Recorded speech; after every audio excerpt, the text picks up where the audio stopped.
On this week's show, how to set up a successful deal selling business. And we're going to be answering all your property and business related questions.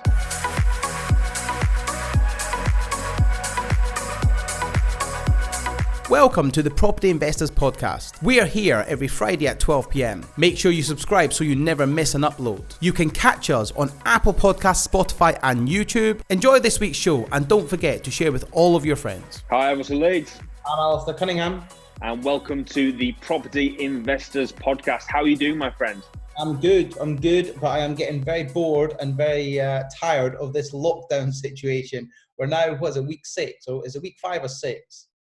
I don't know. I think it's 6. I'm losing track. I think it's going to be 6 on Monday. And it's like I'm completely losing track of time, losing track of days. Like everything's just gone out the window, all routine, all sorts. Like even like bedtime. Like what time are you going to bed at the minute? Are you going to bed at a normal hour, or are you staying up till? I'm getting up early still, so yeah. I'm getting up at like 7 a.m. Yeah, every day to go to have my workout. I'm getting up, so I've obviously started the workout thing. So I'm having to go to bed at a normal-ish time in order to stay alert, but about 11. Oh, okay. So about yeah, 11, half 11. I'm going to bed late, like 2-3 o'clock in the morning, but I'm still getting up at like 7:30, 8 o'clock every day. I just find myself completely out of sync with everything really at the minute. And so all good. But how are you coping with lockdown? I'm enjoying it. Yeah, I'm not unenjoying it. It's just I'm just getting a bit tired of it now. But yeah, I like it. I like it when it goes back as well, but I am actually enjoying it. So this week, then I wanted to find out a bit about, because obviously people know you as someone who's run, probably the most successful deal sourcing business in the UK. I certainly can't think of any that are more successful. And it's kind of like it's very easy. It's very easy to look at you now, and it's like, oh, he's got this big deal sourcing business. He's selling deals every week. He's got a massive investor list. But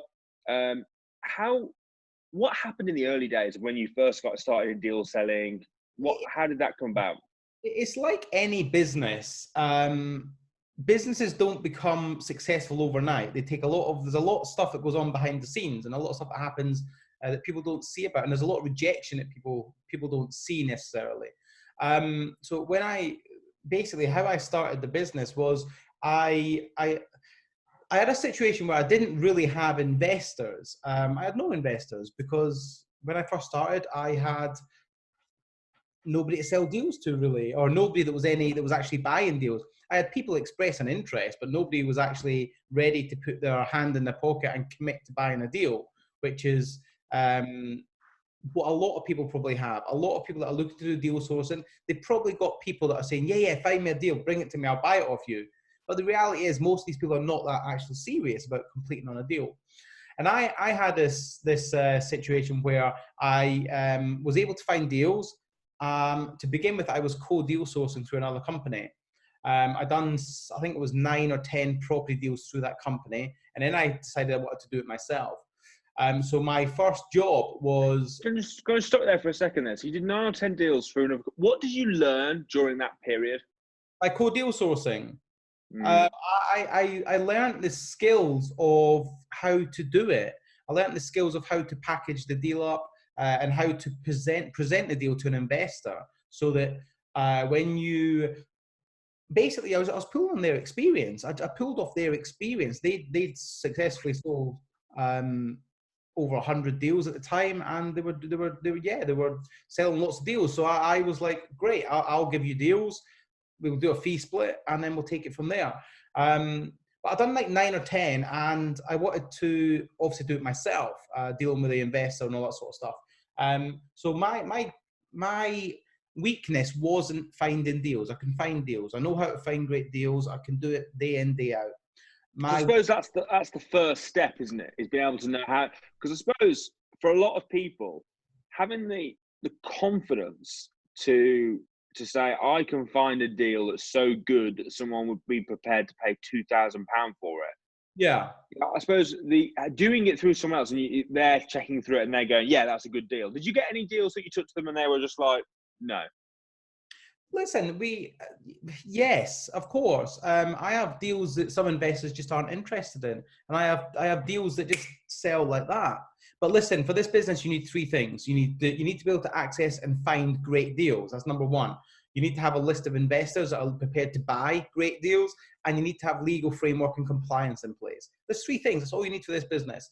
So number one, finding great deals. I was good at that. I was confident at that with all the training I had and all the experience that I picked up, and not just from the training and the academy, but also from being around property. I've been around property all my life. I've not been investing in property all my life, but I've been around property all my life. My parents, my father does it. He's been refurbing property all his life, and I've been around him since I was like 5 years old, watching him refurb, watching him build houses, do all sorts of development projects. I've seen it all. I've been there and watched everything he's done. And you pick things up as you go. So finding great deals, assessing deals, knowing what damp looks like, knowing building structures, all that sort of stuff, I'm good with. Where I struggled was I'd not invested in property until about 4 years ago. Where I struggled was I hadn't invested in property until about 4 years ago. So I didn't have the experience of investing, but I very quickly got that experience because what I've done in the last sort of 3-4 years, like some people haven't done in 10 years.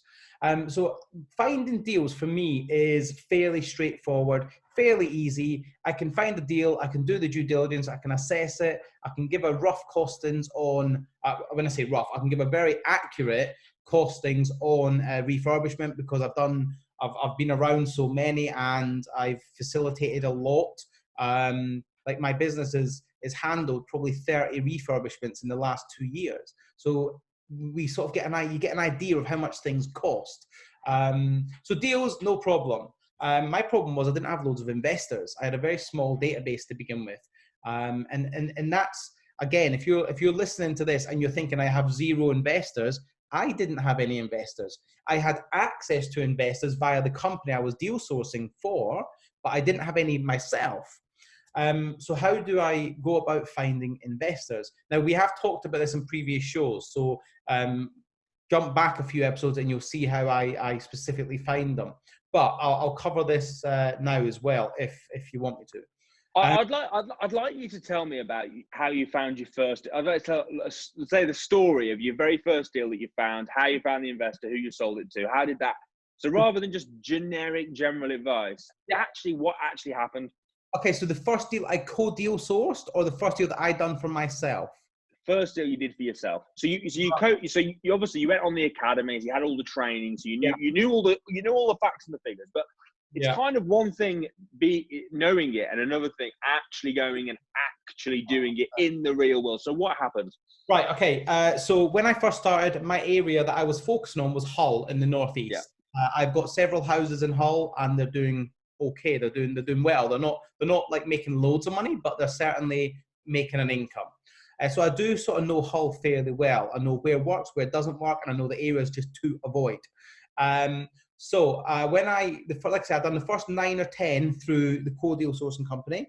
And then I went on, and my very, very first deal that I sold for myself was a little 4-bedroomed HMO in, I forget the name of the street, but it was off Anlaby Road in Hull. I forget the name of the street. Anyway, I'll find out and I'll put the link or whatever. But it was just off a road called Anlaby Road in Hull, which is the main road coming out of Hull. And it was actually a 3-bedroom property, but with 2 huge reception rooms. And it was, so the big reception room, it was an archway in the middle as opposed to a door. So it was like a big open plan reception and dining room. So what we'd done was we secured the property at about 73,000. I think it was 73,500. I've done so many deals I forget, but the first one, it was around £73,000 we secured it for. And then I didn't have a load of investors, but what I'd done while I was co-deal sourcing, I was out trying to find investors, and I built a small list of 77 investors. And I remember the very first time I sent an email was to 77 investors, and I actually sold it to one of them investors on that list. And the guy's name was Chris, and he is actually he works as a insurance risk assessor for HSBC, and he ended So up. how did Chris make his way onto your list? I have no idea. I have no idea. I had a website set up and he just joined my list through that website. Probably because Wow. I was advertising my services through Facebook, social media, and I was just promoting my list. So he went onto my website, joined my list, and then was on my database. And I remember sending an email out to that 77 investors that were on that database saying, look, I've got this amazing deal. But back then, I used to give away so much information. I used to give away loads of info. I'd send a massive email with all the pictures, like everything on there.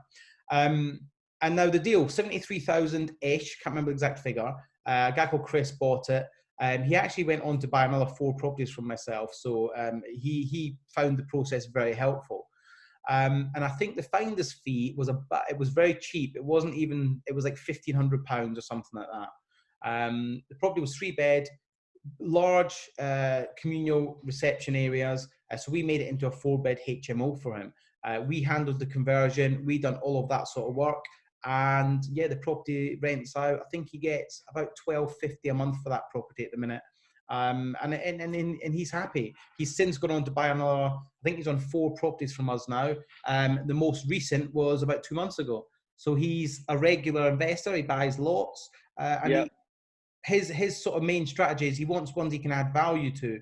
The first HMO he bought from us, he couldn't really add loads of value to it to refinance. But the ones he's bought since have been buy, refurbish, refinance, and then into HMOs. And they're not all in Hull either. They're spread round. He's only got the 1 property in Hull. The property he recently bought of us was a buy, refurbish, refinance deal in South Wales. So he's an investor that's happy to stay in London and get somebody else to do the work for him, and he's happy to pay a fee for that. So that's really the first deal I'd done. But I then went on to do like a lot more deals. I counted up about 3 weeks ago how many deals we'd actually processed, and that's in the region of 190 property deals that we've been involved in, and we've packaged and processed. Now, of that 190, there are a few where the investors have pulled out, but there's probably 10%. So so that's my first deal. Cool. And how long ago was this? Oh, that was towards the end of 2017. So it's only a couple of years, maybe 2.5 years ago. Wow. Because it's crazy. I'm shocked that you only did 190 deals then. You it must have been a lot slower in the early days. You've just built it up over time. Shocked as in 190 deals is good. Like I thought you'd do more. Really? Nah. No, I'll tell you why. I'm happy with 190 because we focus on doing the deals right. I've got a small team now that work with us. We've just employed, so I've got myself. I'm not really active in the deal sourcing side anymore because I'm too busy. But that business is now run by an operations manager, and we've got 1 full-time property sourcer, and then we utilize other people to help find deals. So we kind of focus on a couple of deals every week, as opposed to doing 10 deals a week that we can't manage. So I want to have a sustainable growth. So as long as I can grow that business between 15 and 20% a year, I'm happy. Last thing I want is to have a business which grows ridiculously quick and then we lose grip of it, we lose control of it. Because then all that happens is you piss your investors off and you end up with complaints because you can't manage them properly. Now, I know you have to put staff and people in place, but I want a steady, systemized, sustainable growth as opposed to like a bang, let's get up and start selling 20 deals a week. Okay. So why do you... Go on. I've seen What? You go. No. I've seen like the amount of, are you joking? The amount of like deal sources out there that have got a terrible name because they take finder's fees off people, but then the deals don't exist, so they fall through. And then they have loads of complaints and they get a bad name. I don't want that. And I don't have that. I currently have no outstanding issues, no outstanding complaints. Any complaints that come through, we deal with accordingly. But we don't have that stigma of taking a finder's fee and just not providing what we actually get paid for. So I read in Samuel's book on compliance, and obviously it was Samuel's book, but it was co-written by a few other people as well. And one of the things that they said in the book is don't have the word source in your name. You know, like if you're gonna run anything, if you're gonna set up a deal sourcing company, the number one rookie mistake is to have the word source in your name. Obviously, you do have the word source in your name. What do you think of that? It was me that started telling everyone that, because I learned from the hard way. I learned the hard way because my name is Better Source Limited. And as soon as I realized that having the word sourced in your name is problematic, I started telling everyone, do not have the word sourcer in your name. Now, the reason being is, I'm not saying don't tell people you're a sourcer, but the reason I'm saying this is because when you ring up an estate agent and say, hey, my name's Alasdair, I'm from Better Source Limited, looking for some deals, they instantly know you're a property sourcer. Now, I'm not saying don't tell them you're a property sourcer. However, they will probably just completely fob you off. They'll just say, no, we don't deal with sourcers, because they've had so many bad sourcers come to them who cannot complete on the deal, who do not have investors, and just it's like one bad apple ruins the bunch. Okay, so we don't want you guys being tarred with the same brush. So I would not name your company anything sourcer. Name it Dave's Property Company, not Dave's Sourcing Company. But be honest with them. When you actually get to a meeting with them, get there, actually get your foot in the door, and then say, listen, I'm doing this for my investors. So yes, I might buy some of these deals, but primarily I'm looking for my list of investors I represent. I have a group of investors I represent, and I'm helping them buy properties. So I think it's, be honest with them, be upfront with them, but just don't call your company a sourcer, because you might not even get that meeting. It might be a case of you call up and say, hey, my name's Dave from Dave's Property Sourcing, and they'll just say, okay, we don't deal with sourcers, and put the phone down. I want to get you over that first hurdle and get a meeting with an estate agent. So that's why we say don't call your anything to do with sourcing. Okay. I'm just looking at your website now. Better Sourced. When did you realize it was BS Limited? Yes, yeah. When you told me, when you told me that you sent me a message saying, "Hey, I've just realised your website stands for BS Limited." That's funny, but it's what it is, isn't it? At least your logo isn't BS. No, it's not.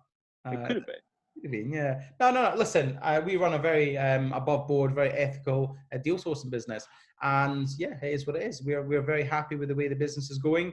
We're growing it. The business is.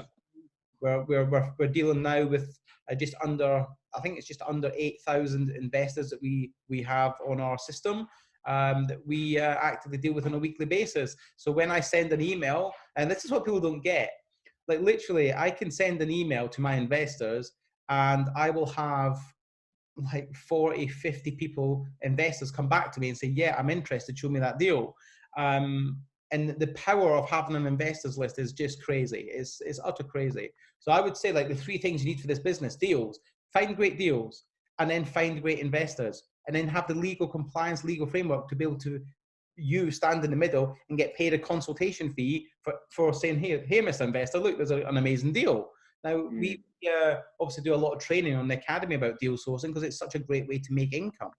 And I believe we've actually got a webinar next week about it as well. So we do. It's called Deal Selling 101, and it's all about all the basics of how to get started, how to get set up. Actually, we'll put if Nick could put a little link on the screen, or a little link in the description, if you guys want to check that out, obviously it's free. Free to attend next Wednesday at 11 a.m. Click the link and check that out. So, what would you say the advantages are? How do you think it's helped you as a property investor in general, deciding to go the deal selling route? What are the advantages to someone starting in property now? Would you I suppose the first question is, would you recommend they get into deal selling? 100%. I think everyone. Okay, why? Get into deal selling because it forces you to look at lots of property. It forces you to get out there and actually view houses. I know too many people that say that they want to become a property investor or entrepreneur, but then they don't want to look at houses. Like, you cannot do that in this business. You have to look at houses.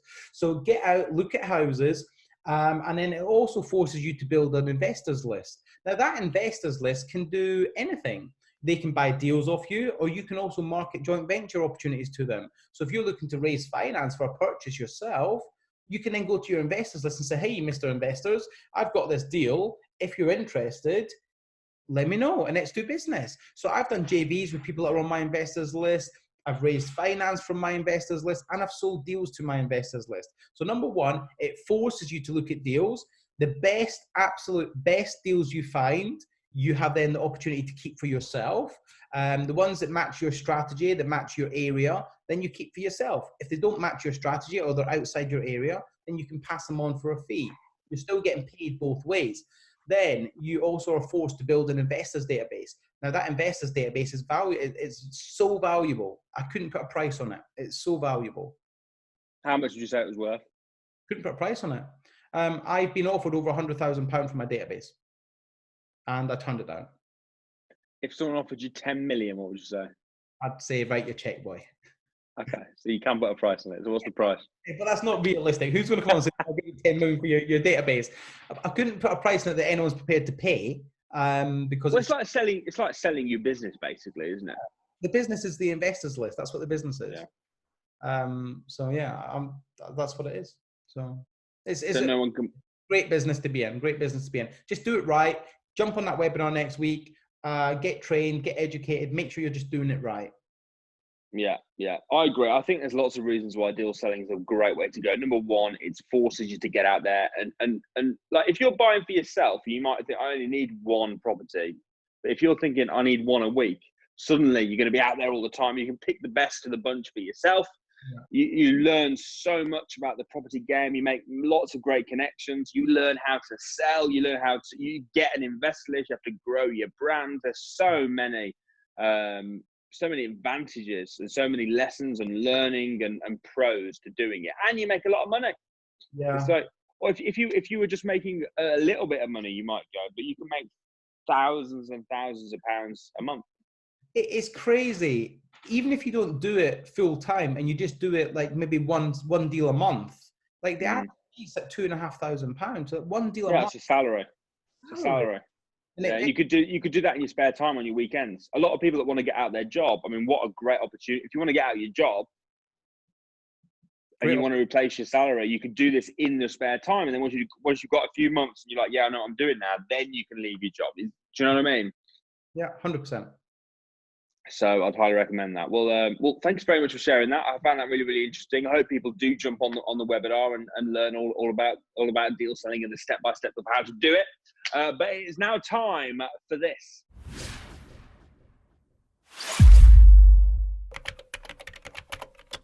Okay, so welcome to the question and answer session. So if you haven't had an opportunity to put a question forward, we do a Facebook Live every time before we start filming on the Property Investors with Samuel Leeds page, and we ask you to put your comments and your questions in there.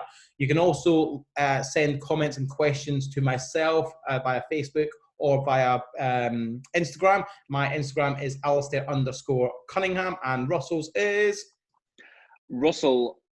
Actually, it's Russell Leeds. Russell Leeds, yeah, it is. It's just... I've got no underscore. You threw me there with your underscore. Yeah, I was pretty sure my Instagram is just Russell Leeds. It is, yes. Okay, so I've got a question here that come through Instagram, and it's from Heidel Gocklin. So I know that's probably very wrong, but that's who it is. So, hey, Alasdair, I hope you don't mind me messaging you. I watched one of your podcasts recently regarding the pros and cons of buying through a limited company and an individual. And you mentioned that both you and Russell rented rather than owning where you live. If you don't mind me asking, could you let me know why you do this?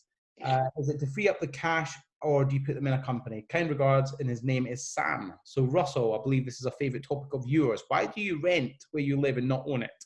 Yeah, it's not a favourite topic of mine. It's just that it's something that I get asked quite a lot, because I think a lot of people find it strange that a property investor wouldn't invest in their own property. very quick. I mean, I think we've done a whole show on this actually. Mhm. So maybe we could try and find that link. But very quickly, the reason being is you've got a certain amount of money that you can invest in property. You know, no one has got unlimited money, so you've got a certain amount that you can invest. When I buy a property, I want to buy something that is an investment property that I'm buying with my formulas, not my feelings. So I can buy something that can give me a good return on investment. Now, the houses that I like personally, that I want to live in, don't fit that criteria. So I'll give you an example. This house that I'm in right now is worth about 2 million. So if I had to buy that, I'd have to put down a deposit of what? 250,000, something like that, 10%, 15%. Yeah, 250, something like that. So which is quite a chunky amount. At that point, I then have to pay the mortgage every month, which the interest alone, let's pretend it's interest only. What would the interest be on a mortgage like that? 3% of. So you've got 1.85 million or 1.8 million or something. £3,600. Yeah, about £3,600. The interest alone, something like that. The rent is 4,500. So I'm paying only a tiny bit more in rent, wasted money. No, You wouldn't get interest only for residential mortgage. no, but I'm just talking about wasted money though. The interest would be three, right? So the interest, the rent, which is wasted money apparently, but the interest is also wasted money, and the wasted money is not actually that much different, apart from the fact that I then have loads. So I'm wasting about the same amount of money to live in, if you want to call it wasted money. But then I'd have to pay thousands of pounds a month to pay it off. And also, I have to put £250,000 up front. Whereas if I could invest that money instead, bring in money which covers my rent. So I hope that makes sense. And it does make a difference. If I was living in a house that was worth 70 grand, then probably would be better to buy it. Alasdair's in the same boat. It's not just on a house like this. If it was on a house that was £500,000, which is the last house I lived in was worth £500,000, the same principle applies. It just doesn't make any sense. I'd much rather buy good investment properties and then rent where I live. I've got the flexibility of moving and stuff. So for me, financially, it would be insane for me to do it. Now, will I ever buy? I might. I don't know. I might decide that I want stability and it's worth it, and I want this house and I want to live there for life. But right now, maybe when I'm a lot older, when I'm maybe Alasdair's kind of age. But right now, it doesn't make any sense at all for me to. And I imagine the same would be for you. People don't get it because they're like, the house. I'm not saying don't buy a house. I think if you're just renting and not buying anything, you'd be better off to buy your own house and do that. But what you're much better off to do is to buy an investment property and then rent where you live, in my opinion. Okay, this is on Facebook and it's from Kieran Goldie. To Hugo Boss's biggest brand ambassador, aka May, when looking to arrange a delayed completion on a rent-to-rent deal, for example, what would your best method of approach for direct-to-vendor? Direct-to-vendor leads. A couple of ways you can do that. You want to be looking places where vendors generally advertise their properties, such as Gumtree, or Spare Room, where the actual landlord, the owner, advertises the properties for rent, rooms for rent, etc., etc. You can also do direct-to-vendor letters using things like the HMO registers, which all councils have to publicise with public information. Or you could do a Facebook advertising campaign with a one-page landing website, which is just attracting direct-to-vendor landlords. Maybe you do a video offering a service. Well, Samuel did Facebook ads, didn't he? When he got people. So. Yes. In Samuel's lockdown challenge with deal source, and he shows you how to set up Facebook ads. So watch that. Watch it on Samuel Leeds' YouTube channel. Okay. All right, last one. Here's one for you. Last one. Jessica Murray, what's your view? We'll both answer this. What's your view on the market dropping? Okay. I think the market will dip. I think, of course, it's going to dip. but I think it will ultimately recover as it always does. It's very relevant for me at the minute because I am literally on, as of next Thursday, May the 7th, I'm completing on a property. But the good thing is, I think if you're buying at the minute, make sure whatever you're buying, there's plenty of profit and plenty of cushion to be had. So if it does dip a little bit, you're still okay. Property I'm buying for just over £200,000, and the value of it's been already valued by the finance company. They valued it at 350. So there's lots of cushion to be had there, lots of profit. So if it does dip to 330, I'm still okay. But if it dips to 220, that's not good. But that's not going to happen. Well, even if it does happen, this is what I think. Right, I think right now. So property prices were about, everyone was predicting property prices were about to go like poof, the Boris bounce and all that sort of stuff. But what's happening is right now they're falling. But now is the top. People are scared to buy now, right? Because people are sort of saying, oh, but they might carry on falling, and they probably will carry on falling. But at some point, they're going to go like this, and they're going to rock it back up. And once they start going, it's too late. Once they start, it's too late. So what you want to do is don't be like all the people that are like, I'm waiting for the market to recover, and then leave it too late. And it's like, I should have bought some. Now you buy here, it's going to go back up again. So I think now, unless you're trying to refinance very, very quickly and you're relying on a certain time scale, which then you don't know, but now is a great time to buy, because right now you're going to get really good bargain deals. It's just like a brilliant time to buy. And yes, they might carry on. We don't know no one knows for sure what's going to happen, how bad it's going to affect the economy. But what we do know, and is it's not going to be as bad as like a world war, is it? And we got through that and property prices went back up. You know what I mean? There's stuff that's happened. If you look at even just the last 100 years, there's stuff that's happened. I mean, the last 100 years, just over 100 years, we lived through 2 world wars, haven't we? Was it about, yeah? So they will go back up. It might take a couple of years, but if you buy now, you will not be sorry, in my thing. The thing is, right, think about it. At the minute, there's not a lack of cash. There's money everywhere. Okay, yes, people might be a little bit skimp because they're losing jobs, but there is money. The lenders have money. The banks have money. The people don't. The people don't, but the banks have money. Yeah. So they're happy to lend. And they're going to, I think when we come out of this, they're going to open up lending and they're going to try and push money onto people. Because think about it, what do they get when they lend money to people? Interest. So they get interest. So that's what's going to happen. I think they're going to start lending more, and I think they're going to start seeing people with higher borrowings. I think that's what's going to happen. So there's not a lack of cash. There's not a lack of money. Some people have less money than they would normally have. But I think with the bank stepping in to assist with it and all the schemes that come out, I think property prices will soon recover, and they'll probably come back stronger as well. They'll go up. Yeah. Eventually, even if they don't go up next, I mean, we don't know for sure. Even if we have a really big dip, eventually they'll go back up. Right, well, guys, thanks ever so much for tuning in this week. Do not forget to subscribe, comment, like, show Alasdair a bit of love, give him a couple of questions. What love do you want? Get subscribed to our channel. Let's grow the channel. Also, bang that notification bell, top right hand side. Make sure you never miss an upload. So yeah, that's it from me. See you next week.